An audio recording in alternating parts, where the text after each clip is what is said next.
ସମ୍ବଲପୁରର ଓଡ଼ିଶା ସାଂସ୍କୃତିକ ସମାଜ ସମ୍ମିଳନୀ କକ୍ଷଠାନେ ହୋଇଥିବାର ସଭାର ଭାଇରାଲ ଭିଡ଼ିଓ ବାବଦନ ଅତକା ତଥ୍ୟ ଆମକୁ ମିଳିছে। ଗଲାକାଲ ଭାରତୀୟ ଦଳିତ ସାହିତ୍ୟ ଏକାଡେମୀ ତରଫୁ ସାମାଜିକ ଚିନ୍ତକ ପେରିୟାରଙ୍କର ଶିଷ୍ୟ ଲଲେଇ ସିଂ ଯାଦବଙ୍କର ସ୍ମୃତିଥି ଓଡ଼ିଶା ସାଂସ୍କୃତିକ ସମାଜ ସମ୍ମିଳନୀ କକ୍ଷଠାନେ ଗୋଟିଏ ସଭା ଚାଲିଥିଲା। ସେ ସଭାନ ସଂଗଠନର ରାଜ୍ୟ ସଭାପତି ନିହାଲ ସିଂ ଅଧ୍ୟକ୍ଷତା କରୁଥିଲେ। ପଦ୍ମଶ୍ରୀ ଜିତେନ୍ଦ୍ରିୟ ହରିପାଲ, ପଦ୍ମଶ୍ରୀ ମିତ୍ରଭାନୁ ଗୌନ୍ତିଆଙ୍କର ସହିତ बहुत विशिष्ट व्यक्ति इस सभान उपस्थित थिले। सभा थी विशिष्ट व्यक्ति मानकर ना थी सम्मान प्रदान कार्यक्रम रही। स्वाधीनता संग्रामी पार्वती गिरींकर ना थी कलाकार कांचन लोहरा को सम्मान प्रदान करा जाउथला। हेले से सम्मान ग्रहण नाई करी माँ समलेई के अपमानित करा जाइसे बोली कहिथिले। से निजे वीडियो बनै करी सोशल मीडिया थी भाइराल करथिले। घटना के नेकरी आमे सेठाने उपस्थित थिबार पद्मश्री जितेन्द्रिय हरिपालकर प्रतिक्रिया फोन रे नैछू। आसन सुनमा पद्मश्री जितेन्द्रिय हरिपाल इ बाबदन काना कहउछन। नहीं नहीं ई माने जन कहउछन मुई माने एक्चुअली से विराट काना है जैसे हम जाने जे से माने निजे निजे रोड़ा चिल्ला होउतिली से ये जी अर मदर तो छने रोड़ा चिल्ला होउतिली बेले इन द मीन टाइम मुई भाबली माने किछि गुरो कथाबार्ता करूछन जोर से कहि करी तार परे पड़ाली टॉयलेट किए और माने पास जीवन लई तार परे फिर से माने पूरे राबा गुदे जितनवर सीट में धरी उड़ी कर पलेज माने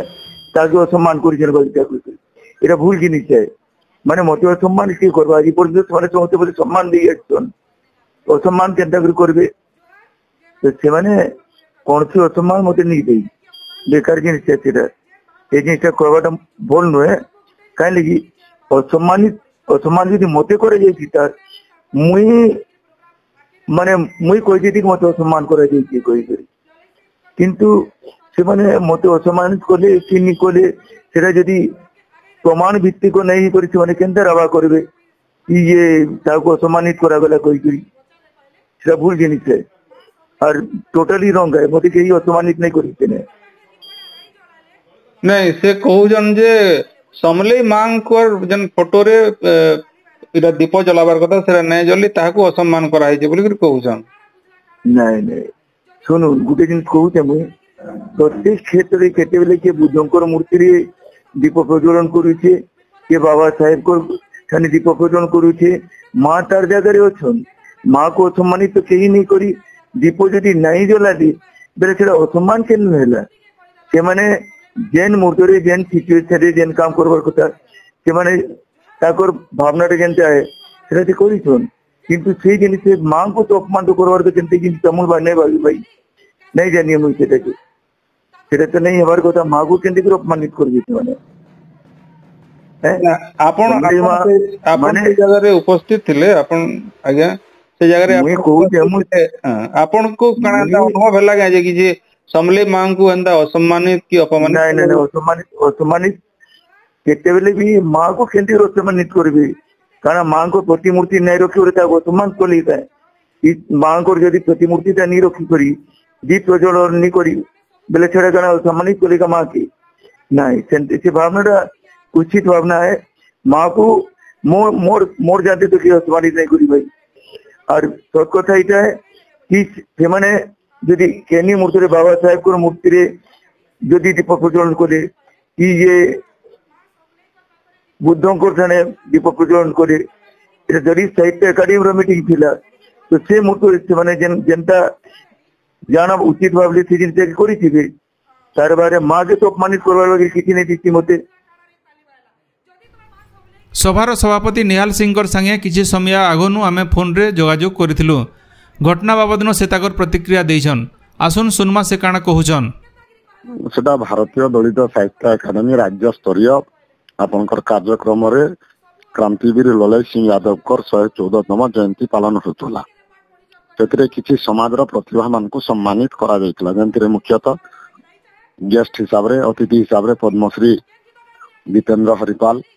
पद्मश्री मित्रभानु गौतिया अनेक सेथिरे सम्मान्य व्यक्ति विशेष योगदान करथिले आर एतिरे आपनकर 5 जन को सम्मानित करा जायतला जेहेतु भारतीय दलित साहित्य एकाडेमी एसपी सोमनाथ नेतृत्व में भारत वर्ष 41 वर्ष है से अनेक प्रतिभा मान को कला संस्कृति मानववाद रे जेन माने कार्यक्रम करूछन जेहेतु भारत वर्ष रे आपनकर साहित्य एकाडेमी तो अच्छे किंतु दलित मानकर साहित्य एकाडेमी नाइन आ दलित मानकर विषय रे कहबार बहुत कम अच्छे जेनटा के भारतीय दलित साहित्य एकाडेमी तार कार्यकारिता 41 वर्ष हला करि आसुछे किंतु दुखर विडंबनार कथा जे काली जेन भवनीटा जेन तांकर वक्तव्य देइछन जे हमर भारतीय दलित साहित्य एकाडेमी रे कोनसी धार्मिक रो कोनसी आस्थार से जगह रे स्थान नाइन जदि तांको कोनसी दुख प्रकट हला से निजे जेगिरी दीप प्रज्वलन करिछन हमर आपत्ति नै सेने महापुरुष कर अनेक पद्मश्री डॉक्टर जितेंद्र हरिपाल समले मांगर नाम नै छन मित्रमानु मध्य समले मांगर नाम नै छन हमर तो कोनसी आपत्ति नै किंतु से जोर जबरदस्ती समले मांगर फोटो काई ना लगा माने दीप प्रज्वलन काई ना करबे समले मांगर नाम काई बार बार उच्चारण ना करबे ई प्रकार विभिन्न प्रकार आलोप लगेगिरी से चेष्टा करिछन जे ई जिनिसटा के उजागर करबार लागि तांकर अधिकार अच्छे से कहि पारबे किंतु तांकर ई अधिकार नै न जे भारतीय दलित साहित्य एकाडेमी ए मानववाद को विश्वास करसी कोनसी धार्मिक वादर से जगह रे स्थान नै तो से तांकर आस्था तांकर प्रकट करि पारन सेतिर हमर दुख नै न किंतु समले मां को सम्मान कला बोली कि कहबाता बहुत दुखर कथा कथले इथिरे आस्थार कोनसी जगह नै न आ इना हम संत कवि भीम भई गंगाधर मेहर आपनकर ललई सिंह यादव रो सम्मान हमें हरदम मल्लिक कवि को देइछु आपनकर संत कवि भीम भईकर समाज सेवी पवित्र देहरन को दिया हिचे आपनकर गंगाधर मेहर सम्मान भी प्रदान करा जाइछे आ आपनकर गुरुबारी मिर्धांकर सम्मान भी प्रदान करा जाइछे और आपनकर पार्वतीगिरी मांकर भी सम्मान प्रदान करा जाइछे जेहेतु से झियोटा पार्वतीगिरी मांकर पिक्चर रे से अभिनय करिछन ओलिगिरा में उत्साहित गिरी तांको सम्मानित करबार चेष्टा करिथिलो आ से सेतिरे दुखित हेछन और से दुखित रे हमर किछि कहबार नै न जेहेतु भारतीय दलित साहित्य एकाडेमी भारतीय संविधान और मानववाद और दलित मान करने के लिए आगे बढ़ुचे और पद्मश्री डॉक्टर जितेंद्र हरिपाल भी बहुत दुखित यही परिस्थिति रे यही प्रकार कथा ना कहबार कथा बोली कि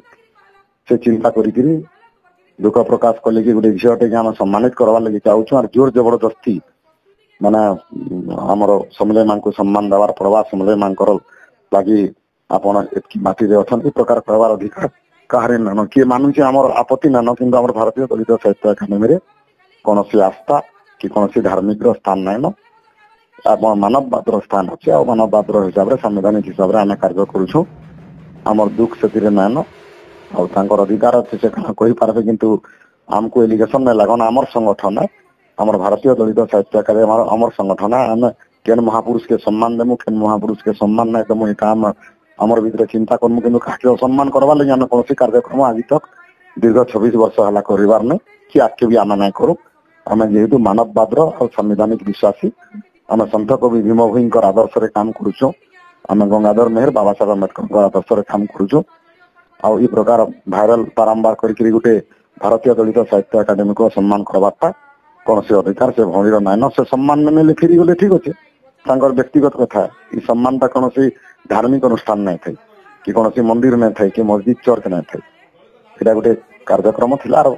ये दीर्घ वर्ष होचे गला वर्ष भी आम सम्मानित कर वर्ष भी आम सम्मानित कर मोर अपील है जे कौन से गणमाध्यम रे प्रकार जन प्रचार प्रसारण होचे इटा आम खंडन करूँ जेहेतु दुईटा पद्मश्री अन्य व्यक्ति विशेष शिक्षाविद कैलाश महाराणा थिले आपनकर ओडिशा प्रशासनिक पूर्वतन अधिकारी मुरलीधर नायक थिले एमाने काना प्रतिवाद नहीं करथिते जदि मुई किछि भूल कहि थी तो ये जिनिसटा को भाइराल करिगिरी गोटे नष्ट स्वार्थ गोष्ठी सहित मिसिगिरी ई प्रकार कार्यक्रम को आगे नबाटा आउ आमे ही प्रकृति हिंदू धर्म को बजाय रखीचु आम हिंदू धर्म कौन प्रकार अपमान केवे ना करू कि मानववाद कार्यक्रम कला भितर आम कौन धार्मिक की जगह नहीं दी इटा ही मोर आपनकर पाखे और प्रेस माध्यम यहाँ मोर निवेदन है कि कौन प्रकार ये सब जिनिस आख्याना करके आपनकर भारतीय दलित साहित्य एकाडेमी नीति आदर्श को आगे बढ़ावार लगे मुझे आशा और भरसा करुछे। ई साहित्य सभा थी केनसी किस्मर आस्था और विश्वास कथा नहीं थे सभान माँ समलेई को अपमानित करवार कथा कि आम खंडन करुचु बोली कहिछन निहाल सिंह। घटना के लेकिन केनसी किस्मर विवाद सृष्टि न करा जाऊ बोली श्री सिंह कहिसन। Bureau report गणदृष्टि।